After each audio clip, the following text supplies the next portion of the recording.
Welcome in, guys. Fun fact, Drew's drinking tonight again. And let's start the show. Turn up your volume. Because you're about to listen to The Sick Podcast. Ray's Rewind with Buschman and Drew. Jansen. That is into center field. Here comes Kiermaier. Phillips has tied the game. Arozarena coming around. Throw home. Now he stumbles. But the ball gets away. Tampa Bay wins it. Brett Phillips, game 4 hero. The sickest Tampa Bay Rays podcast. It's gonna be sick. Welcome in, everybody. It's another episode of the Rays Rewind podcast, the sickest Tampa Bay Rays podcast in all the land, presented to you by the Sick Media Network. I'm, of course, is one of your hosts, Buschman. With me, as always, is Drew. He's drinking yet again on the show, which is awesome. What do you got? What do you got tonight? Yeah, well, last week it was just straight whiskey neat. One of the manliest things about me is that I drink my whiskey neat. Anyway, I drink my whiskey. and so this is a mixed drink tonight. Is that vodka? No, it's rum. It's a rum drink. It's called the Old Cuban. Ooh. We had it. My wife had it at a restaurant a few weeks back up here in South Carolina and loved it so much that she wanted to figure out how to make it herself. So she bought all the ingredients for it and has been making them at home. And offered to make me one for tonight's show. And I mean, nice. I'm not going to turn that. I don't drink that often, to be quite honest with you. I find myself drinking more on this podcast than my usual day-to-day life. So I don't know what that says, but I can't turn down an offer like that. So I'm enjoying, and honestly, it also fits. The Rays stink right now, so it's making me feel a little more rosy about how things are going.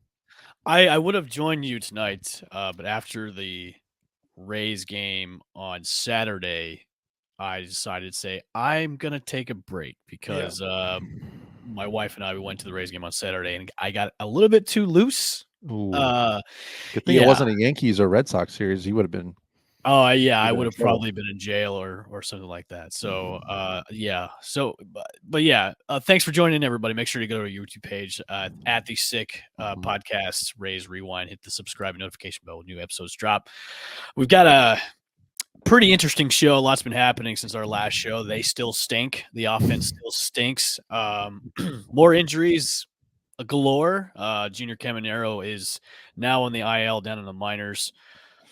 For it's another hamstring and quad. It's his quad. It's the same quad That's the second time, and now they're saying it's about 4 to 6 weeks he'll be back, which is really damaging to his hopes coming up anytime soon. So that's another Debbie Downer for this team. Look, man, I'll say it once, I'll say it again. It's all Dan Wander Franco's fault, and this team has bad juju on it. But I digress. We've got a few topics to talk about. One that I wanted to kind of start with first, Drew. Past couple of days, and I think it was kind of more talked about today on our good buddies over at the WDAE, where I think Denard Spahn talked about maybe sending Randy down to the minors to get some swings in, at least 50 swings, as he put it. So I wanted your thoughts on that comment. Would it be good for him to go down to the minors? Would it be worth it for him to go down? Would it be even just, hey, Randy, we want you to go down there to clear your head, get some swings in, and we'll bring it back. What are your thoughts on that? Yeah. I don't think he would do that right now. I think if it's something that he keeps pressing and struggling, and it gets closer to the end of June, I think that you could probably time it. And I think Denard might have mentioned this too, because I heard that interview. Might have mentioned this regarding timing, is that you maybe time it a little closer to the All-Star break. So maybe at the end of the month and kind of carrying into the All-Star break. That way it almost buys you an extra week of him, not actually missing any games. But can they afford to send him down because their outfield right now is kind of depleted with Josh Lowe out. Yeah. Well, that's why I think that you would wait. Yeah. I think you would wait until the end of the month and give him another few weeks. They have some important games coming up. I mean, they're all important at this point, but they have games against good competition. Yeah. And so they're going to need him in there. I mean, even if he sucks, they're going to need him in there. So I think you wait until the end of the month and see where he's at. I mean, it's not so much you look at averages, like his average is, oh geez, I'm so sorry. Randy just tried to steal home and got thrown out. This isn't the playoffs, man. You're playing the A's. It wasn't even close either. Oh man. All right, let's move on. Yeah, sorry. I have 2 monitors in my home office, and so whenever we are podcasting during a game, I always have the game pulled up on my. So I just saw Randy streaking across my screen. If that's like the spark they need to him stealing home or him, that's not the way to do it, man. A little closer than it looked in real time, but anyway, so I think end of the month, give him some more time. If he puts it together, great. You don't look at the averages because his average, he's gonna have to go on a tear to get close to 200. So you just see how he looks over the next few weeks. I don't know his options. Like, I don't know all the ins and outs of like service time and option years, what he's got left or remaining. Like, I don't know. He's got 2. Yeah, I was gonna say I don't know if it's a situation where he'd have to agree to it. Yeah, and see that I'm glad that you brought that up because if they presented that to him, I don't think he's gonna say yeah to it. Yeah, because in his mind, that's like, no, like why would I? Like, I know I stink, but like you're just demoting me down to the minors. That way I can get my extra swings in. I can do that on my off time, is get some extra swings in.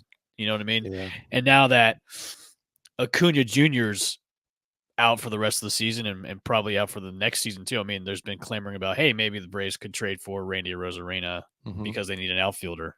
And maybe he could maybe he'd be a little bit better in a different scenery. So it's like, I just, the thought of him going down there, to me, it's a good idea, but I don't think it's not gonna, his psyche's just gonna be like, no, that's just a waste of my time going down there trying to get extra swings in when I could just put the extra work in up here and get my extra swing, my 50 swings that way. I just don't think I don't think it's like great idea, I think, but it wouldn't be good for him. And I think it would be more damaging for him to go down and do that.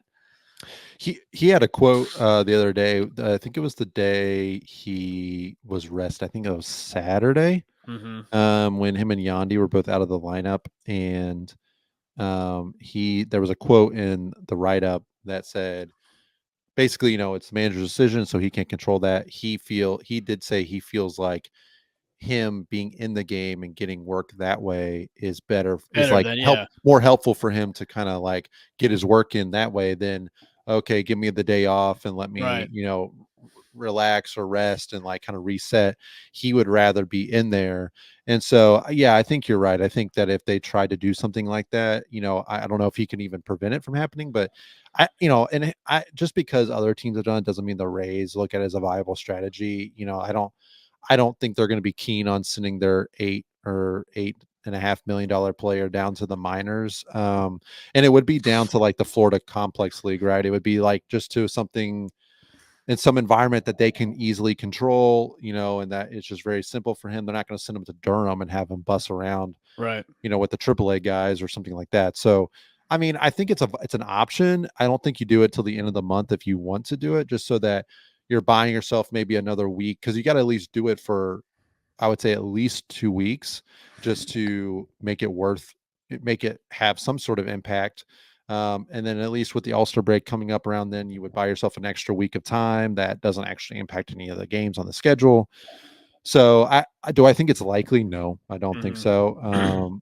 And frankly, if Randy's still struggling into the end of the month and it becomes an option, likely the Rays are not anywhere near a playoff contention or in a playoff race. So I don't know if it would matter at that point anyway, to be honest with you. I agree. I totally agree with that. I just don't think that like the idea is good on paper. I just don't think the execution would be, it wouldn't help. It wouldn't help at all. It wouldn't, I think it would just make things worse than they are right now, because, you're sending like a star player down there to get some extra swings in. And it's just like, I just don't see it being any kind of useful to that. I mean, Maybe. I mean, I don't know much about baseball. I thought I do, but I guess not. But yeah, I think whatever they need to do to get him in the right spot where he can start getting on a hot streak again, it's just like they got to do something because I mean the whole team is abysmal right now, and So bad. we heard that. I think this morning from Kevin Cash, where he's not liking the execution at all from his team, and I think Kevin Cash isn't the one to be emotional and throw chairs and get pissed off a lot, but I think now he's just kind of over frustrated, and I think he's putting a lot of guys on I wouldn't say on blast, but like, hey, my team sucks right now, and I'm doing all that I can to manage them better, but it's like what I have on the field is what I have on the field, and they need to be accountable for what they're doing on the field. Like, I'm doing the best I can. Do you think that's gonna? I would have thought that would have maybe put a little fire under them tonight, but it hasn't. Yeah. So I a lot of speculation was, hey, you should fire Cash. You should fire Cash. It's like, well, maybe Cash has been fed up and maybe would want to leave the Rays and go somewhere else because, if I have to try and manage with this team and what I'm dealing with, I'm kind of over it right now. I don't think the conversation with a lot of people saying that Kevin Cash should be fired is I think maybe Kevin Cash doesn't want to maybe be here anymore. Yeah. You know what I mean? I mean, I think, the people that are calling for Kevin Cash to be fired, I think, are just people that are going to blame him for whatever goes wrong with the team. And it's the bitching and the moaning where like, hey, we've already complained about the players too much. Who else can we blame? And I mean, the team has been sloppy this year. There's no getting around that. And that does come back. I mean, it's the players on the field performing that way. But, anytime in any sport, if a team is making mental mistakes or not doing the little things well, the fundamentals, that always comes back on the head coach or the manager, Right. I mean, so that's not unique to the Rays. Like Kevin Cash, it's the whole, everybody that's involved with the team deserves blame for what's going on this year. Kevin Cash, Chad Matola. But I don't understand the people calling for Kevin Cash to be fired or suggesting that that's a move the Rays should make. Frankly, because one, I think he's a great manager. I think league wide, he's going to be, if there's somebody, if any prognosticator is putting a list together of top managers in baseball, he's in the top five. I would say he's probably top three on every list. And there's a lot of, I mean, so you have that. So I think he's a skilled manager. Has he made mistakes in the past? Absolutely. But he is across the board one of the best managers in baseball, and you don't just let him go, because I guarantee you, as soon as the Rays let him go, you're going to see some big market team say, you know what, we're going to give him over here and give him all the money in the world, and you're going to be like, oh, okay, maybe we were wrong about him. Secondly, the Rays just signed him to an extension till 2030, so they are not going to. This is not the year in 2024 where they say, oh, you know what, we're having the first underperforming bad year in 6 or 7 years. And so we're going to cut ties with the manager we just signed to an extension through the next 7 years. So that's not happening. And I don't care. I said that to JP Peterson on his show today. You called up? I know how JP feels about the Rays and the Rays. I nothing fancy. I just did the comment. I mean, I don't know JP like him, so I wasn't on the show, but I just don't talk anything. Just don't mention the stadium thing, and he'll just go up. No, I won't. But don't do that. He said, well, contracts are meant to be broken. I get that. If it was but then 2028 or 2029, also a buyout too that you have to do. Yeah, they're not going to pay him for 7 years or 6 more years. So it. Like the people, I don't know if people forgot that he got signed to extension. I don't know, but logistically, honestly, Drew, I think a lot of people forgot that, and I think because when he got the extension, there wasn't very quiet. Yeah, it's very quiet. There wasn't really. Andrew. Yeah, there wasn't really a big big post or big kind of reminder. I mean, there was kind of like really silent, like, hey, Kevin Cash got extended 4 or 5 years, and then that was that. Like nobody. I think a lot of people forgot that. Hey, he's going to be around for and he should be. Yeah, I agree. He's great. I think what a lot of people are forgetting, and and I think it's because of the amount of success that they've had with him since he took over the job from Joe Madden. Is look, there have been worse Rays teams than this. Mm-hmm. There have been way worse Rays teams than this, and I know it's frustrating to watch this team because they're not very good right now. And They're boring. Don't be surprised if they are not going to be in the playoffs this year. And look, every team has those down years where it's crap, it sucks. They aren't fun to watch at all. They make crappy mistakes. They aren't hitting, which is very, very, very bad. Their offense is one of the worst in the league right now. So I know it's frustrating for a lot of people just to clamor in. It's like, oh, let's get rid of Kevin Cash. It's like, is it really his? Are you really blaming him? I mean, the players are the ones that are hitting the ball and fielding the ball and pitching the ball. It's not the manager. The manager can do so much. So calling for his name and saying Kevin Cash should go, it's like, let's pump the brakes on there, Skid Row, because who are you gonna get to come in to take over the job? Yeah. No, there's nobody. There's nobody available right now. People talk about a new voice needing to be in the clubhouse. Just the comments I've heard on the radio and all that stuff. For those who want Kevin Cash gone, it's like it's not a new. I mean, it's new players. That's what's going to be the solution. I mean, they're not. Kevin Cash is not going anywhere. It's not even worth discussing as like a first take undisputed debate type topic. Like it's just it's a waste of time in even trying to hypothetically say, well, what if they did get rid of Kevin Cash, or maybe they should. Like it's just not. There's no what if. There's just not. It's not happening. And Kevin, I mean, I don't think he would want to go anywhere else. To be honest with you, I mean, I think he's again. You're right. Like he doesn't show that ton of emotion, but I mean, he's from the area. His family, like he lives here. Like I would imagine as a manager, there's probably no better setup than what he's got, which is managing in the place he grew up and where his family lives around the year. Like I just can't imagine that there would be a better setup for him. Yeah. And to be honest, like his personality, like I kind of think that that wouldn't fly in a big market, in my opinion. Now he's obviously a great manager, and I'm sure big market teams would love to have him, but like his very even keel, analytical, type vibe, I don't think would fly in a New York or a Philadelphia or maybe Los Angeles, but I just don't think. I think that he's a great fit for here, and that's shown in his success. Him and Neander have proven way more than they haven't that they are a great tandem. So I think he's just. I think if things continue the way it's going to be going, which I don't think there's any kind of light at the end of the tunnel right now. And I know there's a lot of factors going to. We've been demolished with injuries and setbacks and star players not hitting, but if it continues the way it's going, it's definitely going to be a different looking team. I would say after the All-Star break. You're starting to see pieces come.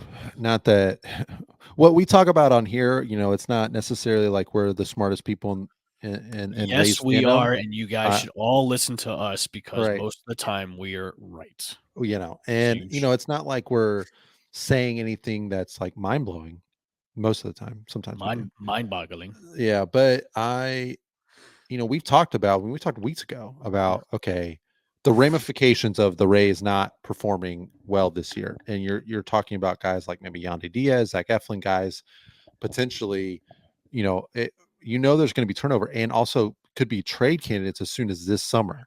I tell you what, you're starting. I'm all for it. I'm all for it. Well, and you're starting to see pieces come out. Topkin wrote about it. Like it's starting to get out in the mainstream of, I know we're mainstream Rays fandom, of course, but we are. You're starting to see it, guys like Mark Topkin, maybe even Adam Berry on MLB.com. Like these conversations are being put out there in the media, and it will only grow louder if the Rays keep on this path. So, I mean, and you're right. Like there's nothing to suggest that the Rays are unlucky or are looking like they're snapping out of this offensive slumber. I mean, they've had a terrible offense from the jump of this, from the start of the season. Now, I think you could look at like the bullpen troubles they went through, and maybe even some of the starting pitching issues, and you could say, well, they are better than this because of the track record, and we just saw the same group of pitchers last year do much, much better. This offense was a lot of new pieces, and a lot of the pieces that were remaining or that were healthy were the ones that were the streakiest.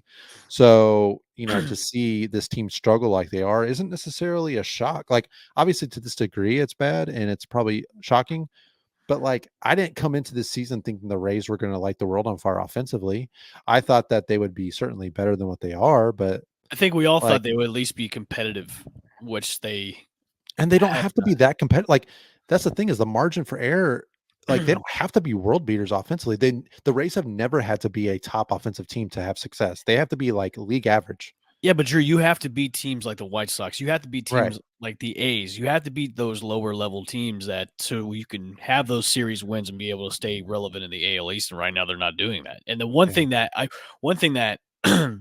I love, it's a chuckle to me because I was listening to the post game last night with Chris Adams Walls, and he was talking about how there was teams that were so like 9 games, like World Series champions that were like at this time of the year were under like so many games under 500 that went on to win the World Series. The Washington Nationals, I'm Yeah, sure, was brought up. those teams were built differently than this type of team. Yeah. You know what I mean? Like they're not. Those teams were hitting. Those teams were scoring runs. This team is offensively inept. This team is offensively challenged, to say the least. And I just don't think it's the Rays this year aren't that type of team where if they keep going the way they're going, being an under 500 team, they're going to make some kind of miraculous run after the All-Star break and head to the postseason. I just don't see it happening unless something drastically has to change. And I know you texted me that yesterday, like something or someone has to change it up. And I just don't think they're the Rays don't have the. I'll probably get crucified for saying this. They don't have the balls to do such a thing. Mm-hmm. To make a huge like switch or change, or I just don't see it happen. I don't.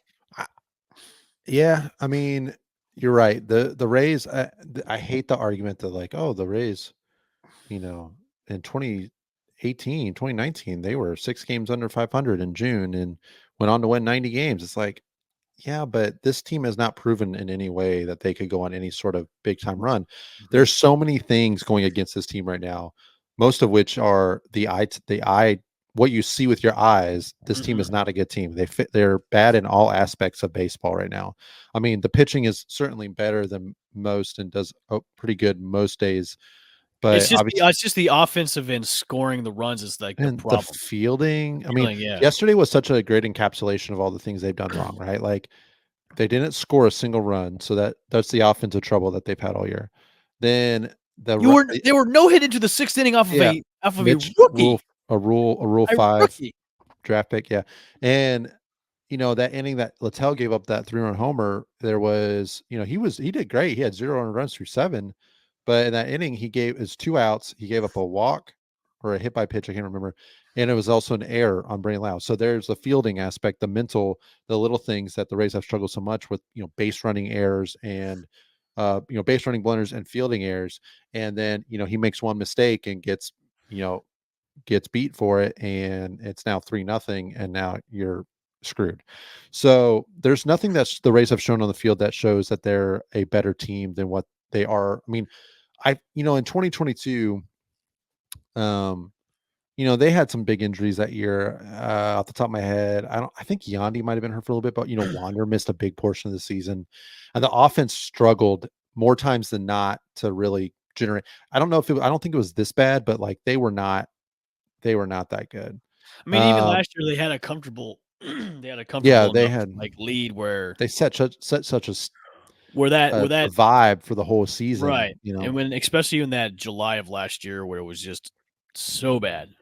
And they were still had a comfortable enough bump to where they were still competing for that 1st and 2nd place spot with the Orioles. There was enough where they can still stay competitive, but like it just seems like from the get-go with them, it's just been non-existent at all. Like this team is just like it's almost as if like, hey, this team is the Cleveland Indians for Major League, but they aren't getting any better anytime soon.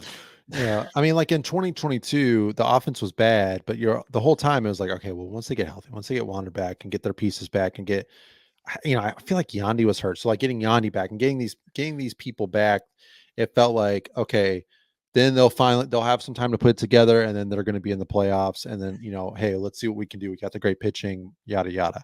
Well, they, struggled. I mean, that September and like going into the playoffs, the offense was so bad.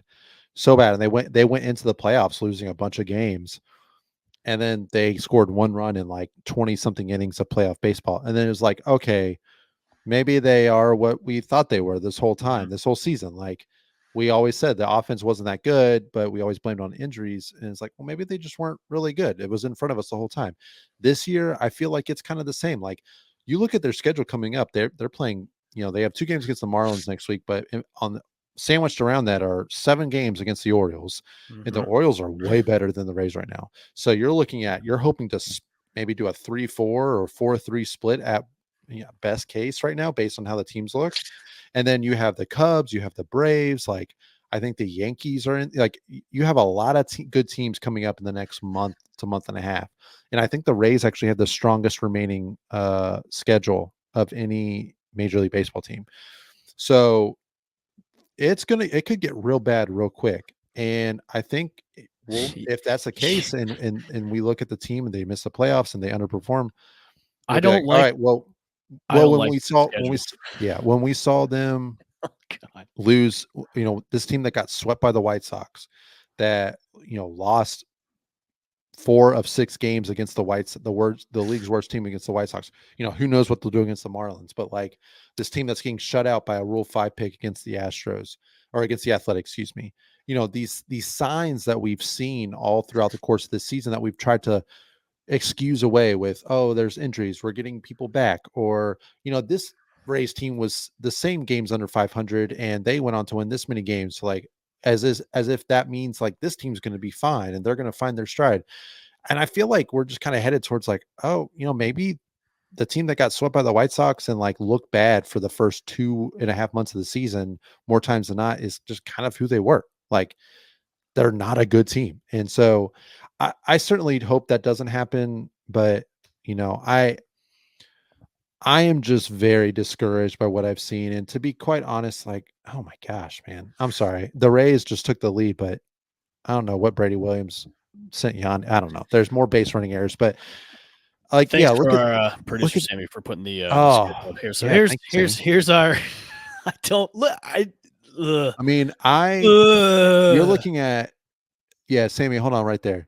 So you're looking at 3 at Baltimore. Honestly, we're getting a favorable pitching matchup, at least with the Orioles, in terms of not getting Corbin Burns or Grayson Rodriguez. But then we get both of them at home. So you have 4 games at home against Baltimore. I mean, Chicago's I'm not familiar with the NL playoff picture, but I think they're a playoff team or close to it. And they've got the Braves their ace is just mowing down people right now. I'm sure. Yeah. Oh well, I'm sure. When we play the Cubs, I'm sure we'll get Sean Imanga. I can't. Yeah, I'm sure we'll get all their top guys. But I don't like this because we're probably going to get Paul Skeens, and he's we'll probably get Jared Jones and Paul Skeens there. But Atlanta, Minnesota. I mean, that's a playoff team right now. Seattle. I mean, these are all really good teams. I mean, I don't see a single series. I don't see a single series in that this until the All-Star break. This stretch here is not. I don't like this at all. I mean, the only saving grace is that some of these teams against playoff team, some of these series against playoff teams are home series. So you'd like to think that the Rays have a little bit more of an advantage, a little bit more of a bump, but they've not played great at home this year.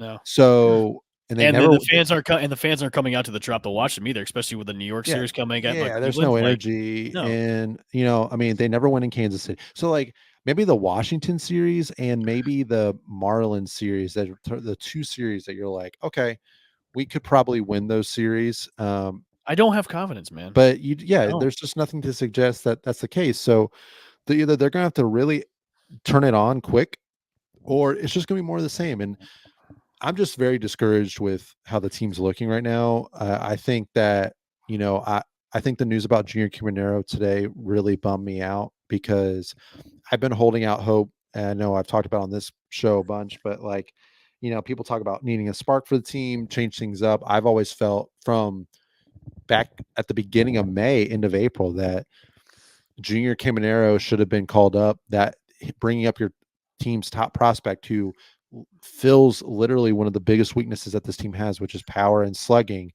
and putting him in the lineup would give that team a boost. And not saying that he has to perform to like be the next Barry Bonds right away, but like just having him in the lineup and calling him up, I think would bring an energy that would just, I think, bring a different vibe to the lineup and extends the lineup. And so for him to get announced that he's out in the next month to 6 weeks, like it just reinforces that they're going to go with these guys for however long it takes. And I have zero confidence that this group is going to get it done. And so I think right now, if I was a betting man, I would definitely say by the All-Star break, like the Rays are being written about as like a clear seller. I think you can say that right now. They're a clear seller. Yeah, I mean, they certainly can make the argument for it. I just, I don't know. I always felt like they had like Junior was that ace, like that ace in their back pocket. They could be like, all right, hey, the team's holding, treading water. Here we go. We're bringing them up, and maybe it gives them a boost, and it just carries them into the dog days of summer, and who knows what happens from there. Now that that's out of the table, I mean, I think the Rays probably were keeping him down anyway for service time because they just operate like that, and they didn't want him to call him up before the Super 2 and said, you know what, oh, it's his fielding or whatever. But like so I don't know if he would been up until at the end of June anyway, but now they have a more legitimate excuse to keep him down because he's hurt. He's not going to play. He won't be back in until the All-Star break. So probably after. I mean, they're saying 4 to 6 weeks right now. Yeah. So I mean, it's just, I don't have any confidence in this team as, status quo right now that they're going to be able to turn it around. And, it makes me more frustrated. It's revisionist, obviously, or, hindsight's 2020, but like the fact that they wasted time on Junior Caminero in the minors in May when he was streaking and hitting the ball like crazy, and we had no power on this team and didn't want to call him up again because he's not a good fielder or there wasn't a spot for him. Again, I think it's service time related, but they just kept him down in the minors and now he's hurt. And, so it's going to be like, okay, well, there's no point calling him up. And, if the Rays aren't going to be in a playoff contention, well, so that's going to mean August. Yeah, I don't know. Like they're just stubborn, and it's just frustrating that they didn't go to him earlier. If it's one thing if he's up here with the team and contributing and then he gets hurt in the majors, it's like, all right, hey, that happens. But for him to be, in my opinion, being wasted away down in Durham when he's had nothing left to prove in AAA offensively, and he has such a strength for what this team has a weakness in currently is really frustrating to me. Because I don't know who at AAA right now would be that same kind of spark. Honestly, the only Carson Williams, maybe, I don't know, but like they would never. I mean, they would never jump him up. It's too early for him. They don't do that. The Braves, it seems like the Braves do that, right? Like they did that with Michael Harris and stuff like that, and and it paid off really big for them. The Rays don't do that kind of stuff. So before we wrap up the show, I think where I'm at right now is I'm to the point where it's like, look, blow it up. I think that's the thing that you maybe should do is blow it up and see what happens with the team, because I don't see the level of play being any better and having them compete in the AL East with the way the Orioles are playing, the way the Yankees are playing. Hell, even the Red Sox are like playing okay. It's really the wild card. Well, the Red Sox just have such great pitching this year that they have such a strong baseline. Like they're always. I don't think the Reds are even playing for like a wild card spot right now. They're playing just to trying to be over 500. Right. Like I know a couple shows ago we said, hey, you're not even playing for the AL East. They're playing for the AL wild card. They're not even going to be playing for that. You're playing to save grace and to have at least a over 500 season. Because I just don't see them even trying to make it into the wild card the way they're playing it. You're playing to save a season to not be under 500 at the end. Mm-hmm. It's to me. I know what they're playing for. 84.5 wins to get your money. To get me over my money. Yeah, that's cool with me. I don't see them winning 84 now. I should have bet the under. So if you want to blow it up, I want them to blow it up. Yeah, and I get excited about that idea too, because like I've been struggling this weekend where they were playing the Royals, and honestly, like I don't know if this makes me a crappy fan, but like when they were losing, I kind of was I was not rooting. I don't want them to lose, but if they're going to lose, I almost wanted them to lose by not scoring, because I felt like if they are going to lose game anyway, and it's because their offense is so inept, at the very least, maybe that will spur them to make the changes that I want them to make, which is, hey, let's get Junior up here. Let's get maybe Austin Shenton to get some more bats, like just different guys in the lineup to try and get this thing going. Right. And so, I found myself like, all right, well, if they're losing, at least it's because they're not scoring. Because again, I don't think this current team is built to make a run like they need to. So the idea of like blowing it up and making some bigger changes, honestly, I get excited about that, because I'm like, oh, at least we can see how these guys will perform and maybe look to the future. Because I think, ironically, 2025, like I've kind of thought going into this year, like if they can tread water and at least maybe make the playoffs this year, that's great. But 2025 it's going to be a good year because of all the pitching coming back and the I'm players okay. taking a step forward. But like, what do you think? What do you think about blowing it up, and like who are you getting rid of is what I'm. You're getting rid of Yandy. You're getting rid of all the guys that are making the most money. Randy's gone. Yandy's gone. Lau is gone. Ramirez is gone. Like, you're getting rid of those guys, and you're getting rid of the underperformers too that are gone. Like, you're making this. You're going to have a whole new identity of a team, and I'm fine with that. And like you said before, 2025 looks more promising and more bright with the type of talent that you're getting back from injuries. And the injuries, they'll be fresh. They'll be healthy, especially on the rotation side. You're going to have so many arms in that rotation, possibly, that where you can maybe dangle a few carrots in front of the team saying, hey, I've got these arms available. I want some high price guys to come over on a trade. And you can start to, then you can bring up Junior. You could bring in guys that maybe would fit the bill of the Rays way, because the guys that they have right now, they ain't in it. So I'm okay if they are playing like this the rest of the way and be a sub 500 team, maybe 500 team to end the season, because right now they're so vanilla looking and so boring to watch and so frustrating to watch. I'd rather have them lose the rest of the season than try to be something that they're not, which is a good team, and they're not a good team right now. So hi 2025. I know I'm giving up early, but I'm okay with it. I've as a Tampa Bay sports fan, I'm okay with it. And it's okay to be like that. So you can look, Rays fans on Twitter, you can call me, you can say I'm giving up, but like, are you trying to keep hope on this team that's not competitive right now? Look, if they make a run in the second half, I will eat my own words. I will say I was wrong on a live stream of this show, but right now, blow it up, man. Blow it up. Yeah.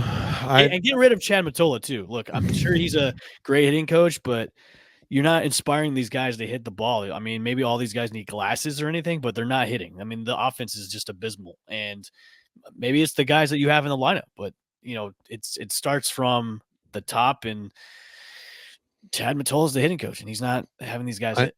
Yeah, I think, I was trying to think. I don't know if the Rays have ever gotten rid of a coach in the middle of the season before. No, not in the middle of the season. No, it's always been after the season's over with. I didn't follow the Rays as much before Joe Madden. I was kind of a converted Braves fan when I was a kid, and then in like 2007 when I started following. So like back to that point, I don't remember them ever getting rid of somebody mid-season, but it's never. I don't think it's ever been. I don't know if they would, but I agree. I mean, hold on, Drew. I mean, if it keeps going the way it's going, they've got to make some kind of shakeup and change. Yeah, and it starts with the top. Half the time though, I feel like you hear these interviews where it's like the hitting coach, like they don't actually. It's not like they actually have a ton of hands-on work with the guy. Like it's almost more like conceptual, like bigger ideas than like really getting into it with guys.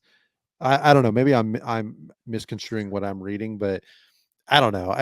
It would be honestly a PR thing, if anything. Just like, all right, we got to do something because the offense is so bad, and they're going to believe in these players and say like, these are the guys we're rolling with. And it's like, all right, well, we got to do something.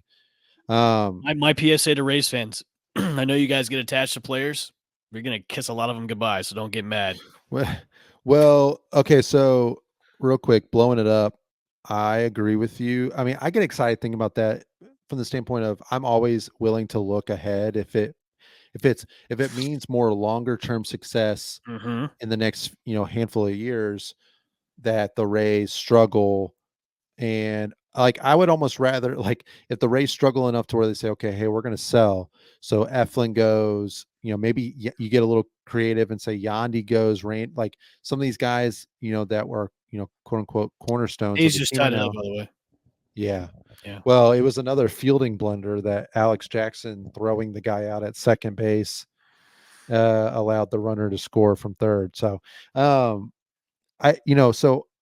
I would rather that happen and the Rays get value back for those guys, even if they are minor leaguer guys, whatever. But at least you're getting value back. Then, Mm-hmm. like, okay, let's keep them. And like you said, try to be something we're not. And maybe they make a run, but then they end up missing the playoffs. And it's like, what did we just accomplish? Now we have all these guys making way more money and their value is not nearly as good. So now we've just we're going to trade these guys in the off season. And so now we have even more question marks coming into the next season on the offensive side. I would almost rather be like, all right, let's take advantage of the fact that we have some good talent on the team. I'm not saying that this is a bad team, like talent wise, like guys like Richie Palacios, Jonathan Aranda, guys you want to get more at bats to. You have guys in AAA that need at bats. Like, let's get them more regular playing time and see what we got. And if they create For momentum, God's sakes, they need to get a catcher. yeah, and if they create momentum in the second half that way, and even if they don't make the playoffs, I would still say that's more valuable long term because now you're talking about, all right, these guys are starting to show some success in the majors. And honestly, it's just more exciting, like because you feel like, all right, now we have a new group of players or a new complement of players It's a on this team. preview of things to come, which I And you don't know what the ceiling is. Like you don't Right. know where they could go. And you have even more talent behind them coming up. So like, and then you add pieces in the offseason, maybe some veterans. I don't know. So like I would rather that be if the Rays are going to miss the playoffs, I don't want it to be a situation where we hang on to everybody and then they miss the playoffs either by a handful of games or just close. Like I want it to be You're gonna see it happen because yeah. the Blue Jays there's some talk about them being huge sellers at the trade deadline. So I think it's gonna happen with the Rays too. And I think the Rays would be a team that would act early. Oh yeah, Because they could get more value that way and kind of jump ahead of the market. And so I could see them doing that. If things play out the way they're trending this way, but I want to see this Rays team. I want to see them succeed. I want them to make the playoffs, and I want to see them. I just don't think the current group can do it. So I would love to see more playing time for guys that are going to be here in the long term. I certainly don't mean to say like I want Yandy out, I want Randy out. Like even though they're not going to be here in the long term, I can agree upon that. If we have so much talent on this team, I just want them to play better. Yes. If they played better and we're still losing, but not losing like bad, I'd be okay. Like okay, they're being competitive, they're playing better, defense is playing better, they're actually hitting the ball. I'd be okay with them being that way, but not losing, just playing overall shitty baseball. I mean, if they go out and sweep the Orioles in Baltimore or something crazy like that, like I will, and then they play the Marlins and they win both those games and they go on this nice little win streak, or whatever. Okay, I'm back. I'm back in. I just want to feel something. Right now, I'm not feeling anything with these Rays games. Even in Sunday's game, it was like, great, we finally got a win in this homestand. I'm not feeling anything exciting about this team right now. And so they're going to have to do a lot of work to get me back on the bandwagon for that. So for right now, the quickest way for that to happen, in my opinion, is for them. Unfortunately, with Junior being out, it's not a possibility, but would have been okay. Let's get some of these guys. Like let's make some changes. Let's get some new blood in this lineup. And until that happens, we're going to continue to drink on this show. Yeah, yeah, it's going to be a while. So. All right, well, thanks, guys. I think we're going to wrap it up for tonight for another episode of Rays Rewind Podcast, the sickest Tampa Bay Rays podcast, courtesy of the Sick Podcast Network. Of course, I am your host, Buschman and Drew. We will see you guys next time on the show. They'll blow it up It's going to happen. Fun fact. And we'll continue drinking on the show. So we'll see you next time on Raise Rewind. See you guys. See ya. And that's a wrap. Hope you don't miss us too much until next time. Follow the Sick Podcast Raise Rewind with Buschman and Drew on YouTube, Google Play, and Apple Podcasts.